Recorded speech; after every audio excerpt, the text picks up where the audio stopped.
Hello friends, അച്ചി കിച്ചണിൻ്റെ പുതിയ വീഡിയോയിലേക്ക് ഒരിക്കൽ കൂടി സ്വാഗതം.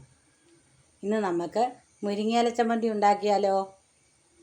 അതൊന്ന് നമുക്ക് എന്തൊക്കെ സാധനങ്ങൾ വേണമെന്ന് നോക്കാം. ഞാൻ ഇന്നൊരു മുരിങ്ങയില ചമ്മന്തി ഉണ്ടാക്കാൻ പോവുകയാണേ. അതിനാവശ്യത്തിനുള്ള സാധനങ്ങൾ പറയാവേ. കുറച്ച് മുരിങ്ങയില, വലിയ തണ്ടൊക്കെ കളഞ്ഞു വെച്ചതാണേ. കുറച്ച് തേങ്ങ ആവശ്യമുണ്ട്.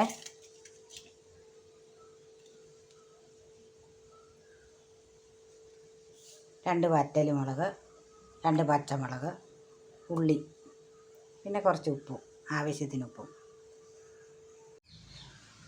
ഒരു പാൻ ചൂടാകാൻ വെച്ചിട്ട് അതിലേക്ക് കുറച്ച് എണ്ണ.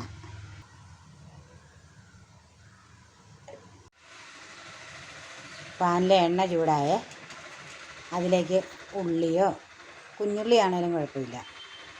ഞാൻ ഇത് ചെറിയ സവോള ചെറുതാക്കി അരിഞ്ഞതാണ്. അത് എണ്ണയ്ക്കകത്തോട്ട് അത് വഴന്ന് വരുമ്പോഴത്തേന് 2 പച്ചമുളക് ചെറുതായിട്ട് കീറി അരിഞ്ഞ് അതും കൂടി ഇട്ട് കൊടുക്കണം.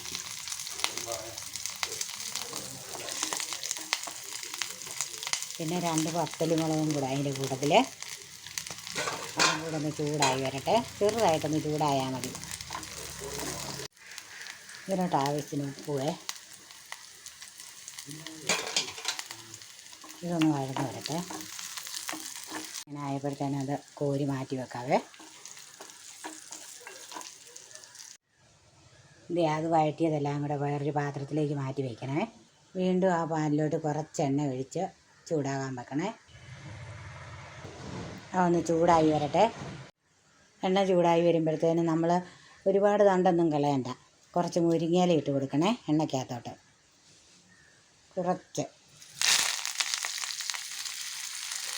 ഒരുപാടൊന്നുമില്ല, കുറച്ച്. അതൊന്ന് ചെറുതായിട്ട് വഴന്ന് വരട്ടെ. ഇങ്ങനെ പെട്ടെന്ന് വഴന്നു അത് ഒരുപാടൊന്നും വഴന്ന് വരണ്ട. കുറച്ച് തേങ്ങ ചിരണ്ടിയത് അതും കൂടെ ചൂടാകാൻ ഇതിലേക്ക് ഇട്ട് കൊടുക്കണേ. അതും കൂടെ ഒന്ന് ഇളക്കി കൊടുക്കണേ. ചെറുതായിട്ട് ആ പച്ചച്ചവ മാറാനായിട്ടാണ്. കുറച്ച് നേരം അതും കൂടെ ഒന്ന് ഇളക്കി കൊടുക്കണം. ഇതുപോലെ. ഇനി തീ ഓഫ് ചെയ്ത് വെക്കണേ. നമ്മൾ ആദ്യം വഴറ്റി വെച്ച മുളകും ഉള്ളിയും എല്ലാം കൂടെ മിക്സിയുടെ ജാറിലേക്കിട്ട് അതൊന്ന് ചെറുതായിട്ട് നമുക്ക് ആദ്യം ഒന്ന് അരച്ചെടുക്കാവേ. വെള്ളമൊന്നും ഒഴിക്കണ്ട, വെറുതെ. മുളക് അരച്ചതിന് ശേഷം നമ്മൾ തേങ്ങയും മുരിങ്ങയിലയും കൂടെ ആ എണ്ണയ്ക്കകത്തിട്ട് വഴറ്റി വെച്ചില്ലേ, അതും കൂടെ ഈ മിക്സിയുടെ ജാറിലേക്ക് ഇട്ട് കൊടുത്തു. അതും കൂടെ ഒന്ന് പൾസ് ചെയ്തെടുക്കണം. ചെറുതായിട്ടൊന്ന് ചതച്ച് കൊടുത്താൽ മതിയേ.